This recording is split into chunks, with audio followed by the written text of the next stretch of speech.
Waalaikumsalam warahmatullahi wabarakatuh. Selamat pagi semuanya, selamat pagi teman-teman. Semoga kita sehat selalu, sejahtera dan bahagia semuanya. Oke, kami dari kelompok 6 akan mempresentasikan makalah kami yang berjudul Analisis Kenakalan Remaja pada Lembaga Pendidikan Agama Islam dan Strategi Penanggulangannya. Sebelum kita memulai pada presentasi makalah pada pagi hari ini, terlebih dahulu kita mengetahui bahwa mata kuliah Kapitalis Pendidikan Agama Islam adalah studi tentang topik-topik penting dan aktual untuk mencari solusi inovatif atas permasalahan pendidikan kontemporer. Oleh karena itu, judul yang kami usung dan mata kuliah ini sangat menyesuaikan konteks dan sangat relevan dan sangat berguna untuk tenaga pendidik khususnya kita. Oleh karena itu, kami dari kelompok 6 berterima kasih kepada dosen pengampu, beliau Bapak Muhammad Farid Asyauki MPD yang telah memberikan LPS dengan tema ini.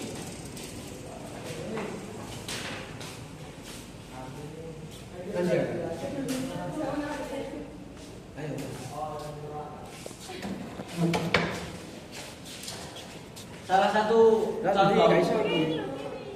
satu contoh kenakalan remaja di lembaga pendidikan agama Islam yaitu kasus yang terjadi 1 tahun kemarin yang bertepatan pada bulan Februari 2024, yang mana kasusnya itu penganiayaan yang berujung kematian yang diterima atau yang dirasakan oleh Bintang Bilqis Maulana, seorang santri Pondok Pesantren Al-Hanafiyah Mojo Kediri yang asalnya itu orang Banyuwangi, yang mana di situ ada penganiayaan oleh senioritas di pondok pesantren tersebut.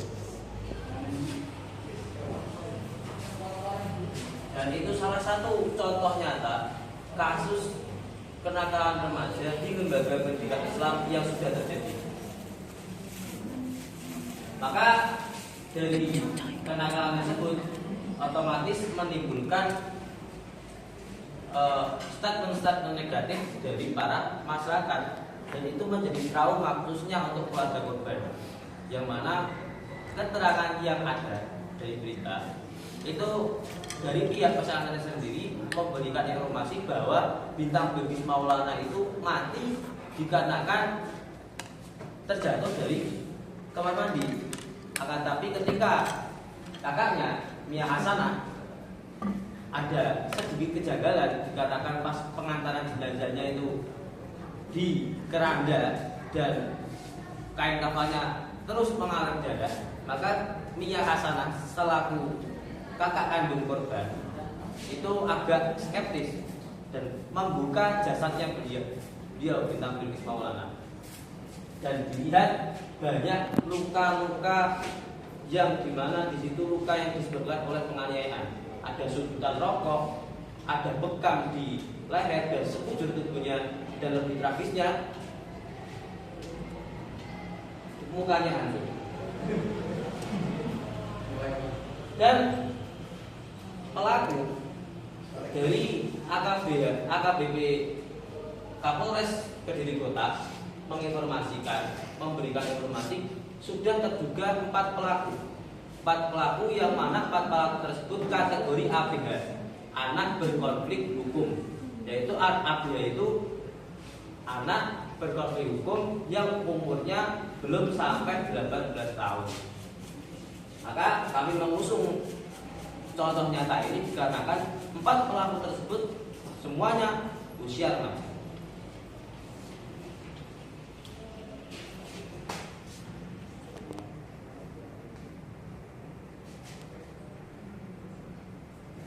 Oke, selanjutnya setelah kita memaparkan kasus contoh nyata dari kenakalan remaja di lembaga pendidikan Islam, di sini ada sedikit penjelasan. Masa remaja adalah masa krusial membutuhkan jati diri dan karakter, karena pada masa remaja ada tahap psikososial, di mana seorang psikolog asal Jerman yang bernama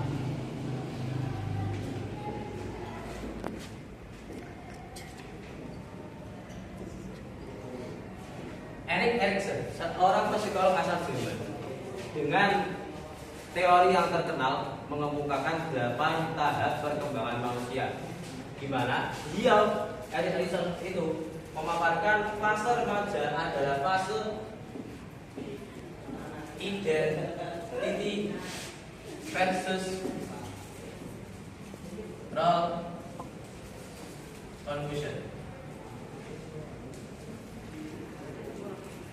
yaitu seorang remaja adalah fase masa pencarian dan pengakuan identitas versus kebingungan peran. Jadi idealnya dan realitanya, ketika remaja sudah mendapatkan identitas, sudah ada pengakuan identitas atas dirinya, maka sedikit kemungkinan dia kebingungan peran.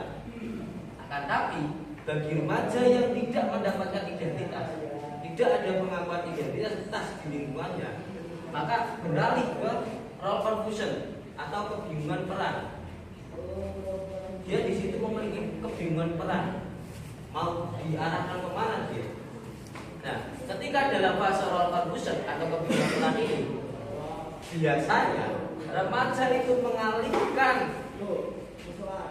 kebingungan peran ini ke pengakuan yang lain, meskipun itu bentuknya negatif. Maka dari itu, tidak sedikit biasanya remaja atau anak usia sekolah ketika tidak memiliki pengakuan identitas di lingkungannya, biasanya dia mencari pengakuan di tempat lain, meskipun itu negatif. Karena dia mencari pengakuan di negatif itu tidak sesulit dari pengakuan identitas di lingkungan positif. Jadi PR untuk kita, khususnya tenaga pendidik, karena kalau kita ketahui faktor ini itu dikarenakan krisis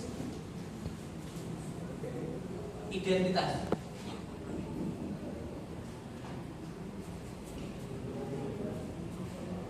Nah, maka jangan sampai peserta didik itu mengalami ini.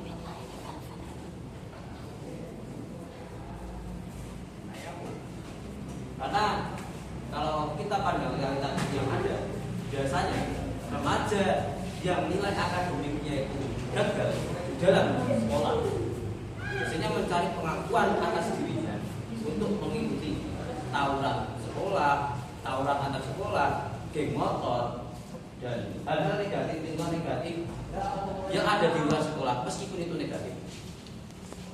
Itu realitanya.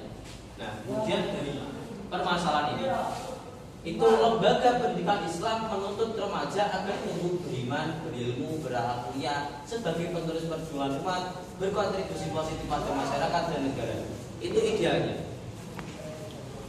Lembaga pendidikan Islam, sekolah pesantren madrasah sekalipun menjadi garda terdepan pembinaan generasi.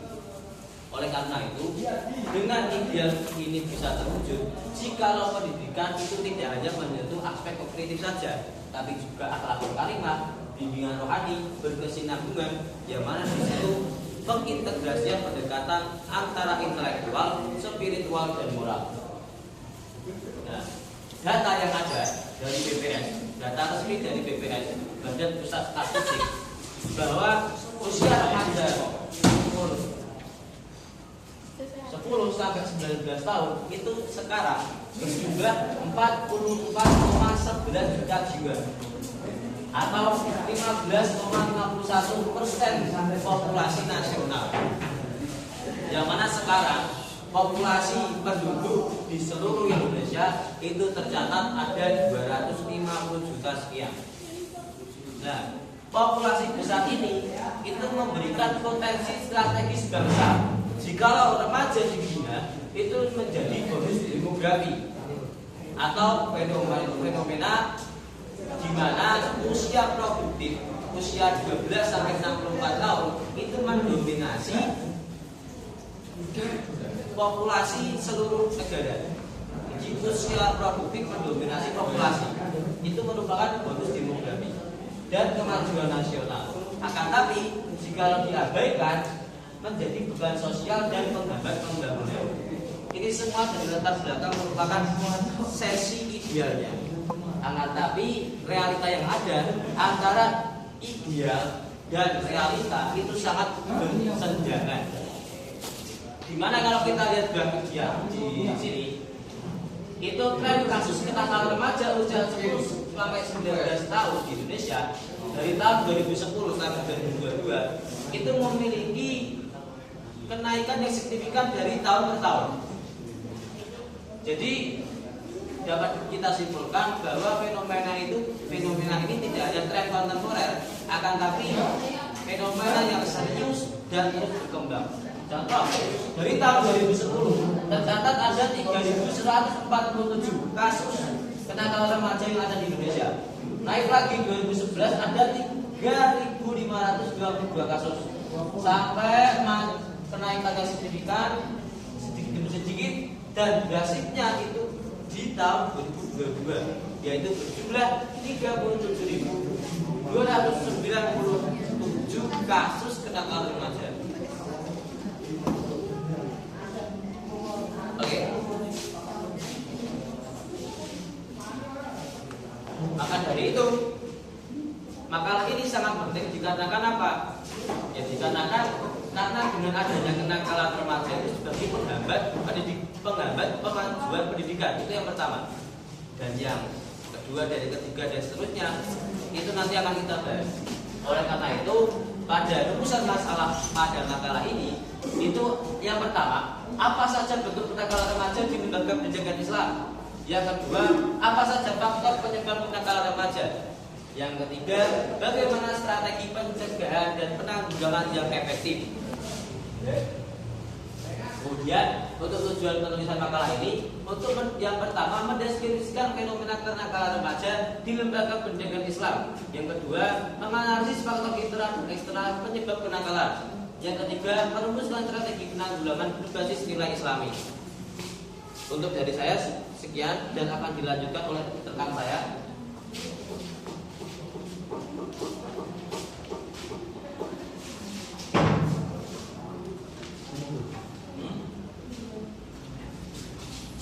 Sini akan melanjutkan materi yang dijelaskan dari Mas Fajar, yaitu tentang tinjauan teoritis tentang kenakalan remaja.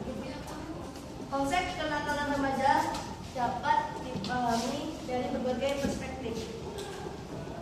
Dalam kajian psikologi, kenakalan remaja diartikan sebagai bentuk perilaku penyimpang yang dilakukan individu pada usia remaja akibat ketidakmampuan menyesuaikan diri dengan norma sosial dan moral yang berlaku. Yang kedua yaitu karakteristik remaja dalam masa transisi. Pada masa perkembangan psikososial yang penuh dinamika ditandai dengan pencarian identitas, perubahan emosi serta kebutuhan untuk diakui dalam lingkungan sosialnya. Erik Erikson menyebutkan masa remaja sebagai tahap identity versus self-confusion, di mana jati diri namun sering mengalami kebingungan peran. Karakteristik yang menonjol pada masa ini antara lain yaitu keinginan kuat untuk mandiri, rasa ingin tahu tinggi, cenderungan menentang otoritas, serta mudah dipengaruhi oleh kelompok sebaya. Yang ketiga yaitu komitmen moral dan akhlak dalam Islam. Islam mendapatkan akhlak sebagai inti dari pendidikan. Nabi Muhammad SAW bersabda bahwa salah satu misi Rasul lainnya adalah untuk menyempurnakan akhlak yang mulia. Beberapa ulama pendidikan Islam menentukan bahwa krisis moral remaja berawal dari lemahnya penanaman nilai agama dalam keluarga dan sekolah. Oleh karena itu, konsep moral dan akhlak Islam menjadi kerangka teoritis penting dalam upaya memahami serta menanggulangi kenakalan remaja. Yang selanjutnya yaitu bentuk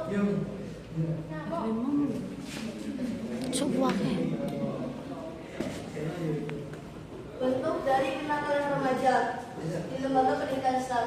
Di sini ada 3 poin yang menjadi bentuk-bentuk kenakalan remaja, yaitu pertama pelanggaran kedisiplinan sekolah, yang kedua perilaku menyimpang dari norma dan moral, Yang ketiga yaitu fenomena Refresh pin 3. pergaulan bebas dan pengaruh teknologi. Pelanggaran kesalahan sekolah di sini yaitu bentuk kenakalan yang paling umum ditemukan di lembaga pendidikan, termasuk lembaga pendidikan Islam. Bentuk pelanggaran ini meliputi keterlambatan masuk kelas, tidak memakai seragam sesuai aturan, hingga tidak mengerjakan tugas. Yang kedua yaitu perilaku menyimpang, seperti bolos, merokok, bullying, dan lainnya. Selain pelanggaran disiplin, perilaku menyimpang juga marak terjadi remaja.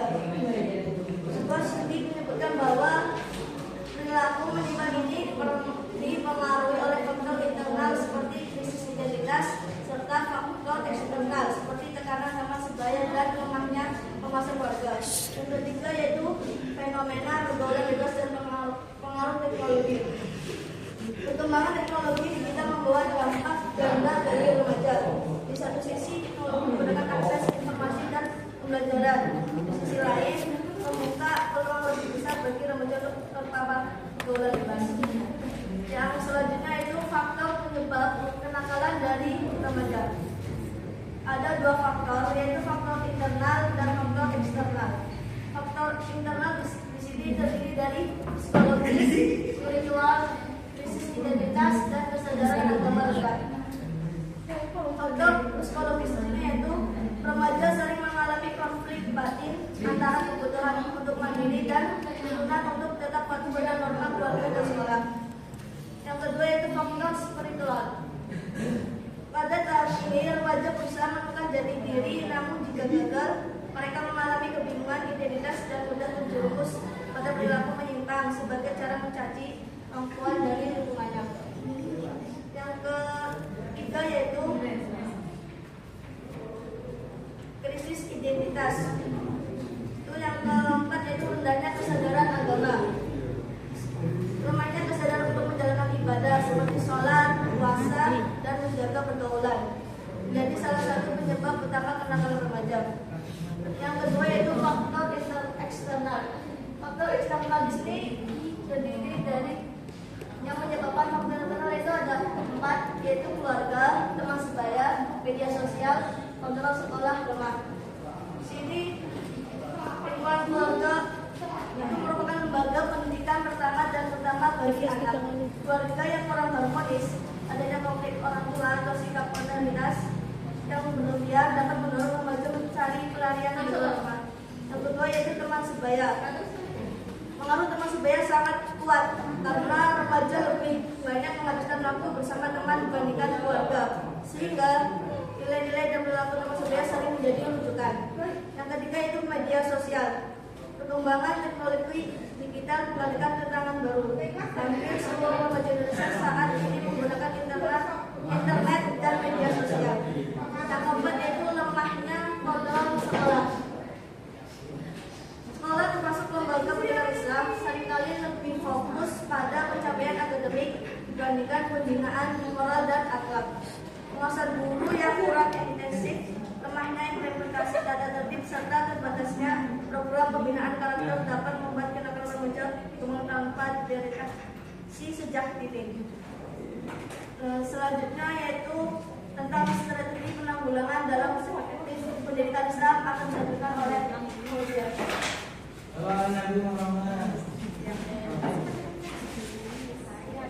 Saya akan menjelaskan tentang strategi penanggulangan kenakalan remaja dalam perspektif pendidikan Islam. Fenomena kenakalan remaja yang terjadi di lembaga pendidikan Islam membutuhkan strategi penanggulangan yang sistematis dan aplikatif. Strategi ini tidak cukup hanya berupa wacana, tetapi harus mampu menjawab akan masalah yang bersumber dari faktor internal maupun faktor eksternal. Dalam perspektif pendidikan Islam, strategi penanggulangan tersebut dapat dilakukan melalui pendekatan preventif, kuratif, rehabilitatif, serta sinergi antara kedua orang tua maupun masyarakat. Itu satu pendekatan preventif. Adalah langkah pencegahan yang dilakukan sebelum kenakalan muncul.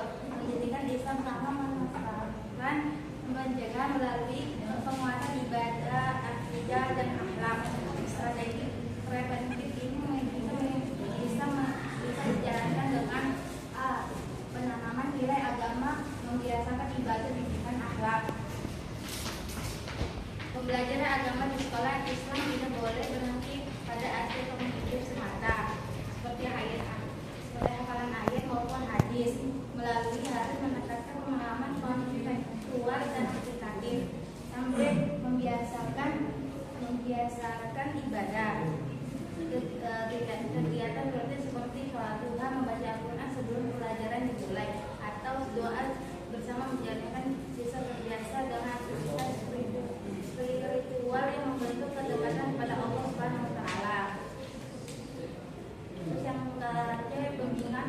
dalam pembentukan karakter. Guru dapat menginterpretasikan materi anak ke dalam semua mata pelajaran. Saat mengajar matematika perlu menekankan tingkat kejujuran dan soal. Terus yang kedua, pendekatan kuratif. Kan daripada nyaman baterainya pindok XUU ben pisan strategi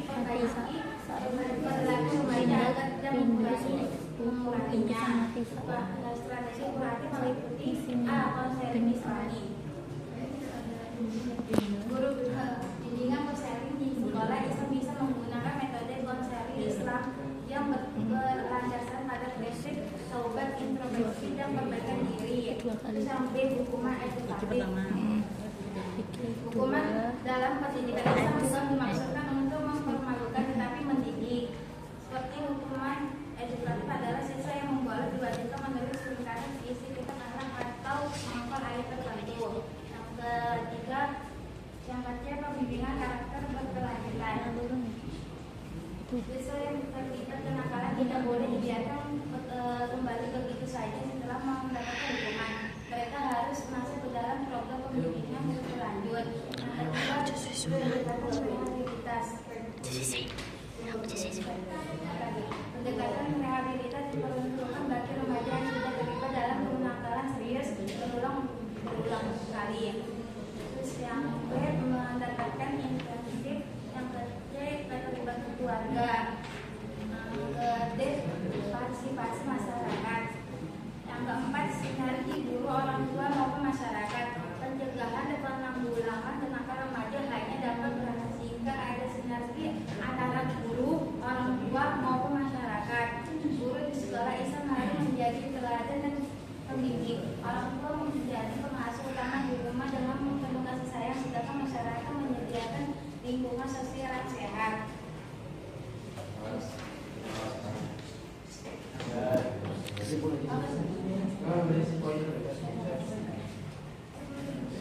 Kesimpulannya,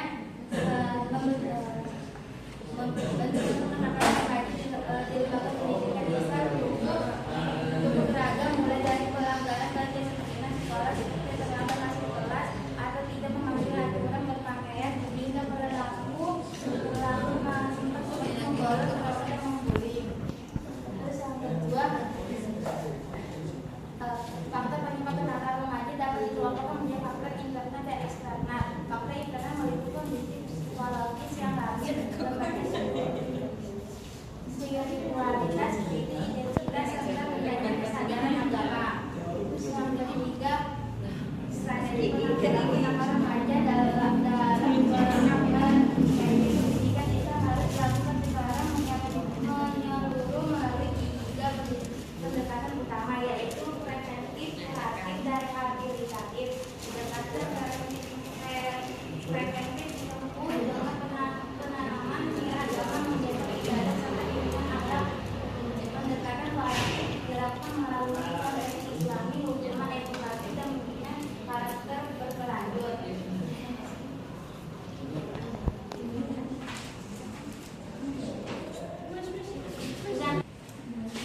Oke, setelah kami memberikan penjelasan presentasi makalah materi ini, kami juga akan memberikan saran penulisan sebagai kontribusi nyata atas penulisan makalah ini. Yang pertama, untuk lembaga pendidikan Islam. Dari kami, lembaga pendidikan Islam diharapkan memperkuat integrasi antara pendidikan akademik dengan pendidikan akhlak. Kemudian dari kami juga untuk saran guru sebagai teladan moral dari pembimbing. Guru diharapkan mampu menjadi teladan atau uswah hasanah sekaligus pembimbing moral bagi peserta didik. Kemudian untuk orang tua sebagai pengawasan dan komunikasi, orang tua perlu meningkatkan komunikasi, pengawasan, dan keterlibatan dalam perkembangan anak, khususnya dalam penggunaan media sosial, pergaulan sehari-hari, dan lingkungan belajar di rumah. Kemudian untuk masyarakat, yaitu sarannya, lingkungan sosial hendaknya menciptakan ruang positif bagi remaja, baik nanti itu dalam wujud remaja masjid, olahraga, atau bakti sosial, agar menciptakan lingkungan yang positif. Dengan lingkungan yang positif, maka akan meminimalisir kenakalan remaja yang terjadi. Oleh karena itu, sebelum kita mulai diskusi, kita menutup presentasi makalah pada pagi ini. Kurang lebihnya dari kami, terima kasih. Mohon maaf. Assalamualaikum warahmatullahi wabarakatuh. Membuka 3 pertanyaan. Oh.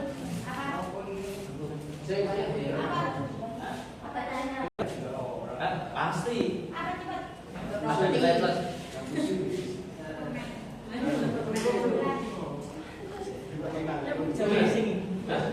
Udah. Jadi saudara saudara yang mendasari tentang penyebab anak itu menjadi anak nakal, kemudian bagaimana solusi menyelesaikan.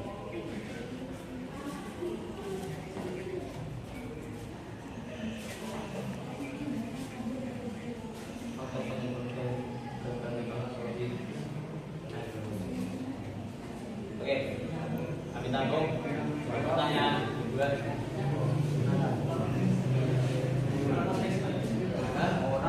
Gak apa-apa. Bahwa ada kaitannya dengan kenakalan remaja di lembaga pendidikan Islam, meskipun tidak tercantum. Takut. Jadi kan untuk kenakalan remaja itu orang banyak dibahas dalam sebelumnya. Kan sekarang kita kan Itu aturan anak. sekarang yang banyak kan kasus-kasus pencabulan, yang mana rata-rata pelakunya dosen dan guru. Oh ya, sebagaimana kiai. Nah, sebagaimana seorang pendidik ingin mendidik anak-anak remaja dan nakal sementara mereka sendiri itu nakal. Gimana cara lembaga pendidikan kita kasih hal tersebut? Jadi sangat realistis ya, dan kritis juga. Dan rata-rata pertanyaannya sangat bagus. Oke, pertanyaan ini gini. Kita sudah menganalisis, sudah belajar banyak terkait kenakalan remaja di lembaga pendidikan Islam. Kita sudah belajar banyak dari tahun kemarin. Nah, dari realitas yang ada, dari yang tren-tren kasus kemarin ini, yang nakal itu tidak hanya remaja peserta didiknya, tapi juga tenaga pendidiknya, baik nanti itu berupa kiai, dosen, atau guru. Jadi kenakalan itu enggak cakupnya ke peserta didik, tapi juga tenaga pendidik. Oke, berarti pertanyaannya. Masih juga satu pertanyaan lagi, silakan. Mungkin dari perwakilan Mahasiswi yang bertanya. Dari Mahasiswi, silakan. Dari mahasiswa sudah ada 2 pertanyaan.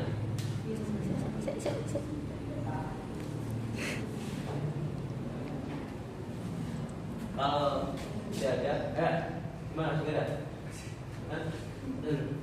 Gimana? Ngapain? Itu malah satu. Ini ngapain?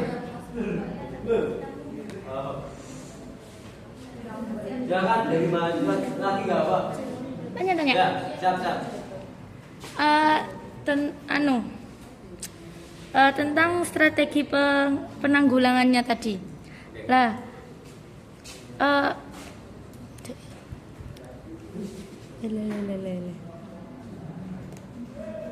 kan di situ ada preventif sama kuratif. Lah, yang sudah disebutkan tadi, yang sudah dijelaskan, lah apakah preventif dan kuratif itu sudah relevan dengan tantangan di era zaman sekarang dan globalisasi nilainya? Oke. Dah. Bisa ulangi pertanyaan ketiga. Intinya dalam strategi penanggulangan kenakalan remaja itu kan ada pendekatan preventif dan kuratif. Ya. Nah, apakah dua itu sudah ini itu masuk relevan dan efektif untuk zaman sekarang ini? Sudah dicatat semuanya? Pertanyaannya, strategi penanggulangan pendekatan preventif dan kuratif apakah masih relevan dan efektif yang untuk diterapkan di zaman sekarang?